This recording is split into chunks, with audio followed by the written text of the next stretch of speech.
Chapter 1: The Invisible Architect. They say the most dangerous person is the one who learned to survive without anyone. For 24 years, Vivian Sterling was that person. She wasn't born into poverty, she was systematically forced into it by her adoptive parents, Richard and Eleanor Sterling. Adopted at age 10 to serve as charity case for a wealthy family, Vivian quickly learned she was an unwanted ghost. While their biological daughter, Chloe, was given every luxury, Vivian was left with a single pair of worn-out sneakers and a clear mandate: earn your own keep, or starve. The Sterlings thought they were breaking her. Instead, they built an absolute genius. Working late-night shifts at a local diner, Vivian used a discarded laptop to master quantitative finance. Where others saw chaotic stock, her brain recognized geometric patterns. By 19, she developed a proprietary algorithm, the Sovereign Matrix, capable of identifying microsecond market inefficiencies. Vivian founded Aegis Alpha, becoming the youngest self-made billionaire in financial history. Then came Mark. Mark was a brilliant senior financial analyst who spent 2 years carefully earning Vivian's trust. He didn't offer grand romantic gestures, he offered consistency. He helped her audit files, protected her time, and stood by her during stressful market shifts.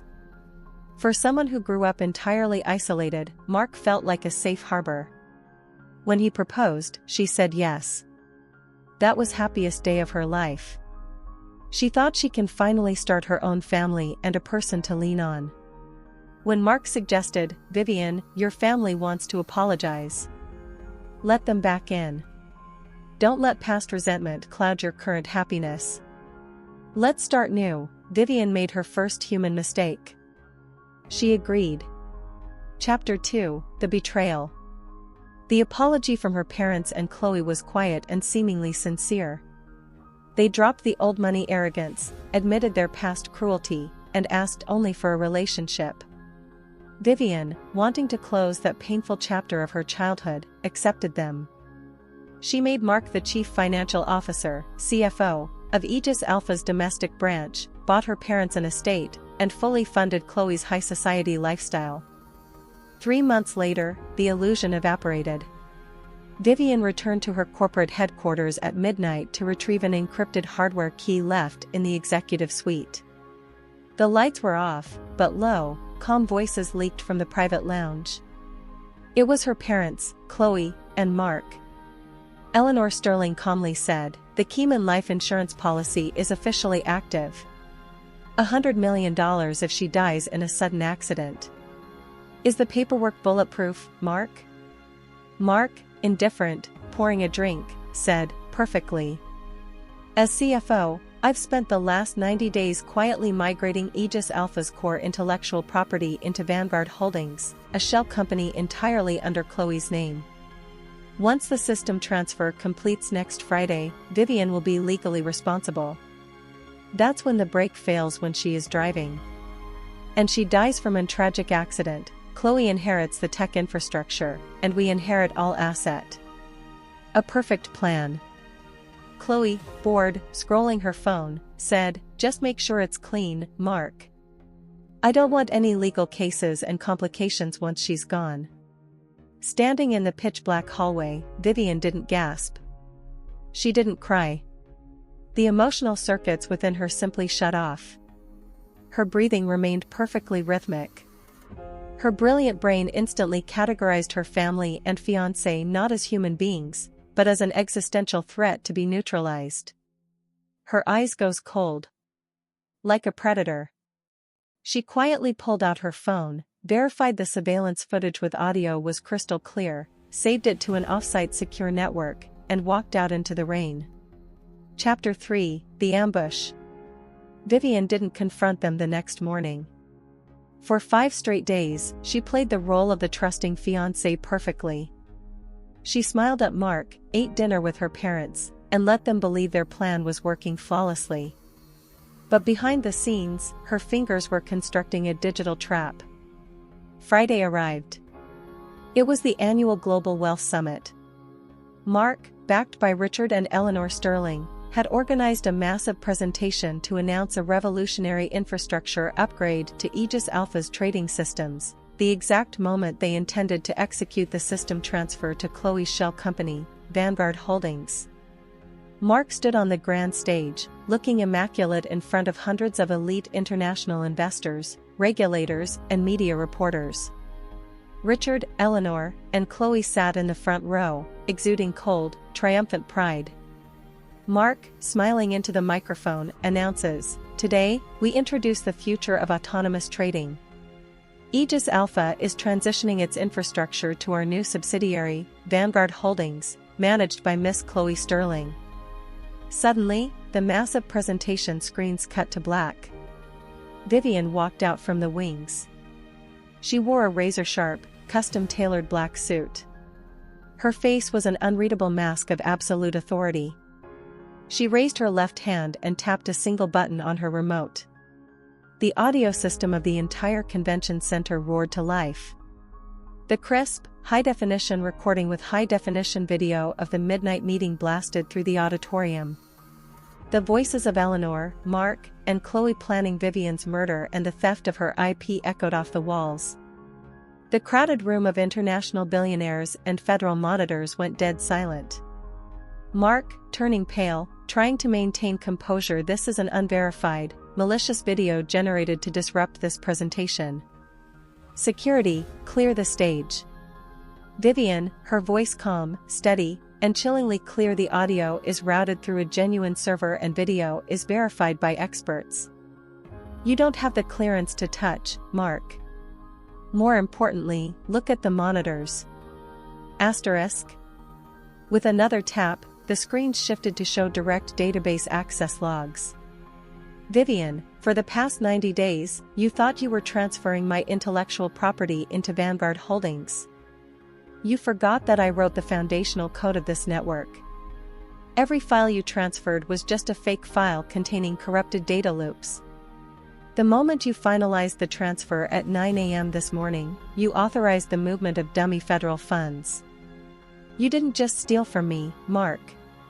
You committed wire fraud and corporate treason on institutional capital." Right on cue, the back doors of the auditorium opened.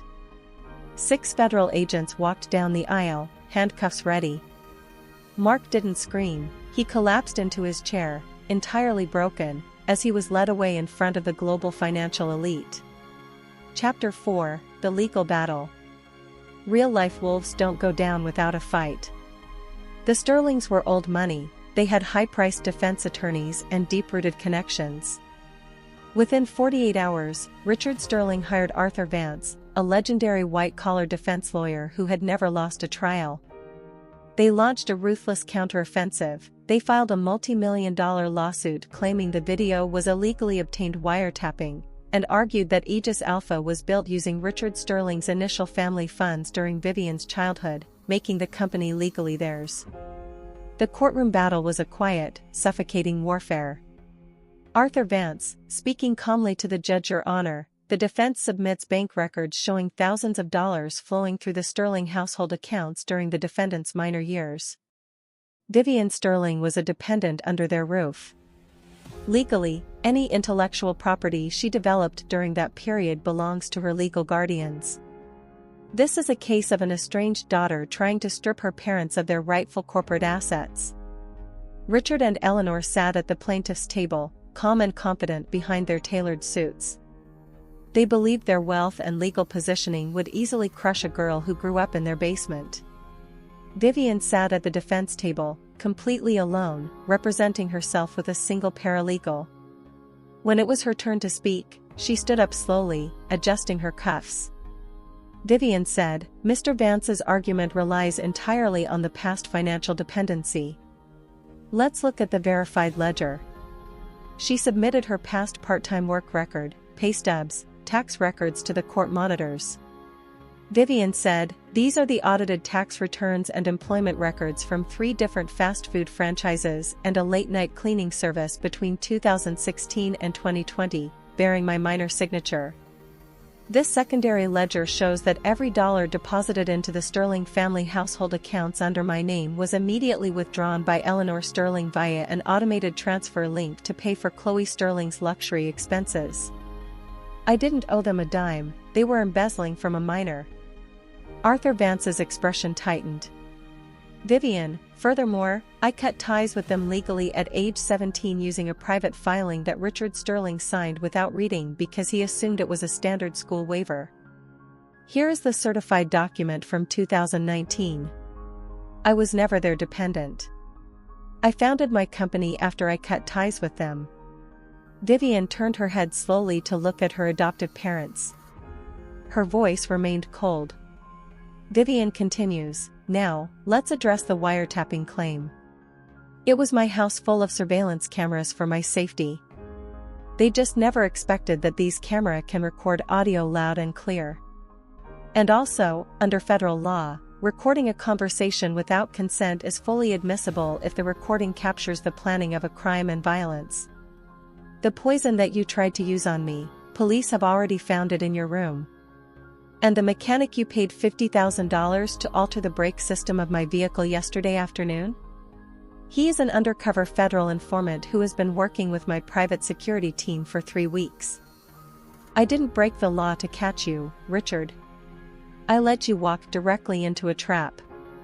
Arthur Vance slowly closed his briefcase, looked at his clients, and shook his head. Richard and Eleanor sat paralyzed as authorities moved in to place them under arrest for conspiracy to commit capital murder and insurance fraud. There were no dramatic scenes, just the quiet sound of handcuffs clicking into place. Chapter 5: The Absolute Liquidation. True revenge isn't loud. It is systemic. It is the complete, legal erasure of the enemy's foundation. Because Vivian proved the entire Sterling fortune was propped up by corporate fraud, tax evasion, and the embezzlement of her minor earnings, the federal government initiated a total asset investigation. Mark's fate, stripped of his credentials and completely ruined, Mark was sentenced to 25 years in prison with zero chance of parole. The man who tried to steal an empire became completely irrelevant to the financial world. The sisters' downfall. Chloe, named an active co-conspirator for signing the fraudulent Vanguard documents and helping Mark to try to murder her sister, had to pay a huge sum of money to get out on bail. She was stripped of every luxury asset, bank account, and piece of property she owned. Legally blacklisted from ever holding a corporate position, she was forced into bankruptcy. No company hired her. She ended up working night shift at the exact same diner where Vivian used to wash dishes, living a quiet, bitter life of regret, knowing she was trapped in the very cycle she once forced her sister to endure. The parents' hell. Richard and Eleanor Sterlings took huge loan to get Chloe out of jail and the lawyer they hired to bring Vivian down. Luxury estate was seized by the state and sold at auction. Left with absolutely nothing and completely ostracized by their high society peers, they were forced into a tiny, run-down apartment on the edge of the industrial district. Every single day, as they walked down the cracked pavement, they had to look up at the massive, glowing digital billboards towering over the city center. The billboards displayed the global emblem of Aegis Alpha, with Vivian's name solidified at the very top of the financial world. They had thrown away a genius to favor a parasite, and now they had to live in her shadow. Finally, Vivian got rid of all the threats and toxic family. She is standing on the absolute highest balcony of her global headquarters. The wind is sharp, but she stands perfectly steady, holding a plain ceramic mug of black coffee. She looks down at the financial district below, completely independent, entirely self-made. There is no anger left in her eyes, only the quiet peace of absolute victory. Never mistake silence for weakness. The people who learn to survive without anyone are the most dangerous. Because when you build your own throne from the dirt up, no one alive can take your crown. Mark's perspective, the illusion of control. I used to look at Vivian with absolute awe. When I first met her, she was an untouchable CEO who never loses any financial battle, a terrifyingly brilliant shadow who could predict market crashes before algorithms even registered them. I spent 2 years studying her, acting like a devoted partner just to get past her walls. And for a while, I genuinely admired her cold, unbroken focus. But then Chloe came along. Where Vivian was calculative, always busy, never asked for help, Chloe was pure luxury, flattery, and seduction. She knows how to please others and made me feel like the king of an empire I hadn't built yet. She whispered that Vivian was just a tool, a broken orphan who just got lucky. I let greed blinker my eyes.